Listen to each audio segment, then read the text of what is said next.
March 29 worldwide தியேட்டர்ஸ்ல release ஆன படம் தான் Godzilla and Kong the new empire. இந்த படத்தை தமிழ் டப்பிங்லையும் தியேட்டர்ஸ்ல ரிலீஸ் பண்ணியிருந்தாங்க. நம்ம தமிழ் சினிமாவில் எந்த ஒரு படங்களும் இல்லாதனால நிறைய பேர் இந்த படத்தை போய் பார்த்தாங்க. பார்க்க படம் இல்லாதனால தான் இந்த படத்தை பார்த்துருப்பாங்க போல. ஆனால் படம் சொல்ற அளவுக்குலாம் இல்லை. ஒரு ஆவரேஜான படம் தான் Godzilla and Kong the new empire.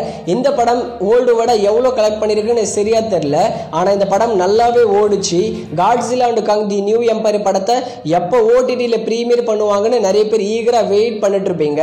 வர மே 14 ஓவர்சீஸ்ல இருக்கிற எல்லா ஓடிடி பிளாட்ஃபார்ம்லையும் பிரீமியர் பண்ண போறாங்க.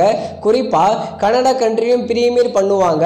அமேசான் பிரைம்ல இந்த படத்தை பிரீமியர் பண்ண போறாங்க மே 14. மே 14 ஓவர்சீஸ்ல கனடா கண்ட்ரியில் ஸ்ட்ரீமிங் ஆகும்போது தமிழ், தெலுங்கு, ஹிந்தி, இங்கிலீஷ்னு 4 லாங்குவேஜ்லையும் தான் பிரீமியர் பண்ணுவாங்க.